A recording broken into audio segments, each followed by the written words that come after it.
최근 여성가족부가 동거 및 사실혼 가구도 법적 가족으로 인정하겠다던 기존 입장을 뒤집었습니다. 현행법대로 혼인이나 혈연 중심으로 엮여야만 가족으로 인정하겠다는 건데요. 이 때문에 차별을 받는 다양한 형태의 가족들이 반발의 목소리를 내고 있습니다. 비혼지향 생활공동체 공덕동 하우스 구성원이죠. 홍주은 씨 직접 연결해서 이야기 나눠보겠습니다. 홍주은 씨 안녕하세요. 네, 안녕하세요. 네, 여성가족부가요. 지난해 4월까지만 해도 비혼 동거 커플 또는 아동학대 등으로 인한 위탁 가족 모두 법률상의 가족으로 인정하겠다 이렇게 밝혔지 않습니까? 그리고 네, 가족을 좁게 정의해오던 법조항도 삭제하겠다 이렇게 밝혔는데요. 최근에 입장을 바꿨습니다. 소식 들으셨죠? 어떠셨습니까? 네네. 저도 이제 아침에 공덕동하우스 한 멤버가 기사 일부를 공유해줘서 보내서 알게 되었는데요. 네. 사실 두 가지 말이 좀 말이 안 되더라고요. 동거 사실혼 관계를 가족이라고 인정하지 않겠다고 하면서 네. 다양한 가족 형태의 사각지대가 생기지 않겠다고 하는 말을 보고 좀 이 두 가지 상충되는 말을 정부기관에서 했다는 게 좀 믿기지가 않으면서도 네. 어떻게 좀 이해를 해보려고 했는데도 불구하고 아. 네, 가족으로 인정받지 못한 가족 손들어 보세요 하고 지원을 해주겠다는 건가 뭔가 약간 이런 비합리적인 발언을 정부기관에서 당당하게 했다는 것을 좀 믿고 싶지 않았던 심정이었습니다. 네. 모순이다 이렇게 들리는데요. 네. 일각에서는 이제 이러한 입장 변화에 대해서요. 정권 코드를 맞추기 위해서 갑작스럽게 기존의 태도를 바꿨다. 이렇게 이제 이야기하기도 하고요.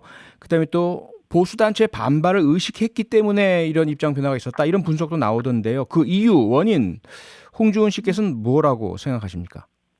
글쎄요, 사실 저희 알 수는 없지만 네. 지난 정부까지만 해도 다양한 가족을 포괄하겠다는 의의로 정부위원회에서 이제 가족에 대한 논의 테이블에 저희 멤버가 가기도 했고요. 네. 근데 갑자기 이번에는 사각지대에서 지원을 받아야 하는 존재가 갑자기 되어버린 게 아무래도 정권 입맛에 따라서 바뀌었다고 해석하는 것이 그리 현실과 동떨어진 해석이 아닐 것 같다는 생각을 했고 네. 이런 일관성이 없는 취급을 당하는 게 쉽지는 않은 것 같습니다. 네.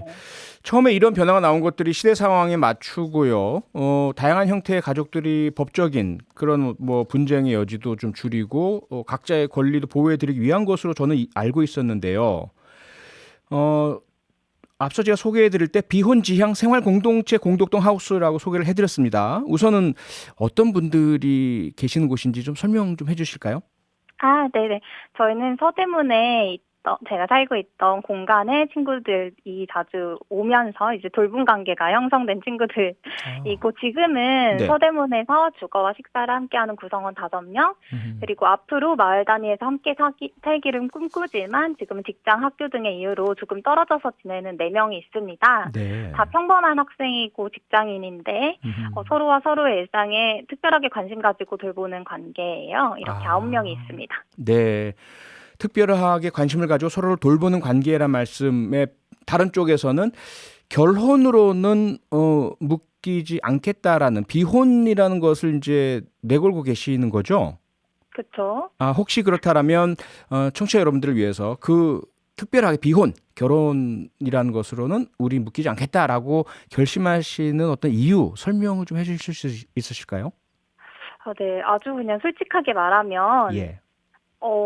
그냥 주변의 가족들, 저와 제 친구들의 가족들, 저희 고등학교 친구의 가족들, 막 이렇게 미디어에서 가족들을 봤을 때, 네. 거기서 딱 아내 역할 혹은 엄마의 역할로 나를 규정하는 것이, 딱히 내가 선택을 해야 하는가라는 생각이 있었어요. 왜냐하면 저는 그때 27살이었고, 네. 네, 저희 고등학교 친구 아니면 10년 함께하는 친구 모두가 결혼을 딱히 선택지로 두지 않은 것이 당연했고 네. 사실 지금 사회적으로 그렇잖아요. 네. 그런 것이었는데 조금 더 살펴보니까 제도에서 인정받는 것이 결혼이네? 라는 것을 알게 되었고 네. 그러면은 우리가 결혼으로 들어가는 게 아니라 이미 발생한 돌봄 관계를 좀 제도적으로 연결을 해야 되는 게 아닌가 이런 생각을 하게 된 거죠. 네. 뭐 각자의 이유가 있고 자유이시고 권리이시고 선택이시니까요. 결혼이라는 고정관념 속에 묶이고 싶지 않다는 말씀이신 것 같고요. 네. 하지만 함께 사시다 보면 뭔가 이 서로에 대한 인정, 보호자로서의 뭐 지위라든지 또는 뭐 재산상의 어떤 그런 부분이라든지 여러 가지가 필요하실 것 같은데 어떻습니까? 현실에서 그러한 그 가족으로서 인정을 법적으로 인정받지 못하시기 때문에 나타나는 문제점들이 어떤 게 있을까요? 사실 문제점이 뭐냐고 하면 잘 몰랐어요. 그러니까 제도적으로 인정받는 관계에 있었어야지 그게 무엇인지 알았을 텐데요. 네. 몰랐고 지금 아끼는 친구가 얼마 전에 결혼을 해서 친구한테 물어봤어요. 예. 왜 결혼했는지 얼마나 고민해서 선택했냐 했는지 물어봤더니 하지 말아야 할 이유가 별로 없었다고 이야기를 했는데요. 그게 뭐냐면 네. 원가족에서 떨어져서 나와서 혼자 살 때 공무원 시험도 준비하고 알바도 하고 계약직 만료들을 겪으면서 불안감이 있잖아요. 네. 그런 게 너무 컸는데 배우자가 있는 지금은 내가 망해도 끝까지 떨어지지가 않는다는 거예요. 안정적이라는 거죠. 아하. 이게 네. 제도적인 지원 때문인데요. 네. 휴직하다가 잘리면 그럼 건강보험을 배우자에게 올리면 되고 아니면 뭐 이미 제도적으로 지원받아서 죽어도 되게 안정적이고요. 네. 그리고 차량 보험도 받아도 부부 이름으로 올리면 할인을 받는다는 거죠. 네. 근데 이런 사회 불안이 사실 저를 포함한 친구를 포함한 이 사회가 겪고 있는데 이걸 가족이라는 울타리가 있을 때 겪는 거랑 혼자 겪는 거랑은 천지 차이라는 거예요. 네. 근데 사실 저도 이 공덕동 하우스가 저에게 너무나 안전망이고 나의 안부를 묻고 고민을 나누고 아플 때 돌보고 네. 기쁨과 슬픔을 함께하는 존재가 사실 안전망인데요. 네. 제도가 인정을 하지 않는 것일 뿐인 건데요. 네. 근데 사실 혼자 사는 것을 선택한 사람들도 있어요. 저처럼 공동체에서 살지 않고 그런 사람들도 다 외로움을 느끼는 사람이고 네. 장기적인 돌봄 관계가 필요하고 그리고 이미 돌봄 관계를 만들어가는 사람들을 네. 그냥 제도에서는 1인 가구라고 명명하는 것일 뿐이거든요.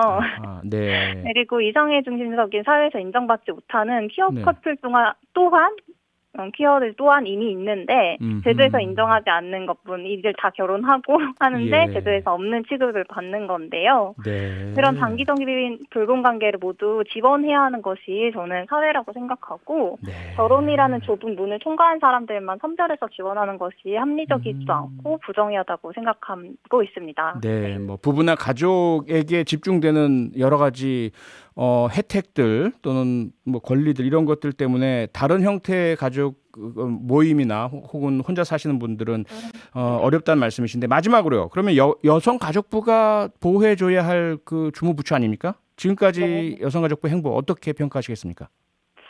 사실 여가부 행보를 평가할 수 있을 만큼 제가 전문가는 아니에요. 여력도 네. 없고 네. 지금 잘 사는 것만 해도 힘든 사람들이 많잖아요. 저뿐만 아니라. 그렇죠. 그럼에도 오늘의 이 무책임한 발언을 듣고는 행보를 잘 이어가고 있다고 생각할 수가 없다는 생각이 듭니다. 네, 알겠습니다. 오늘 말씀은 여기까지 듣겠습니다. 고맙습니다. 평일 저녁 6시 5분에 여러분을 찾아갑니다. MBC 라디오 표창원의 뉴스 하이킥.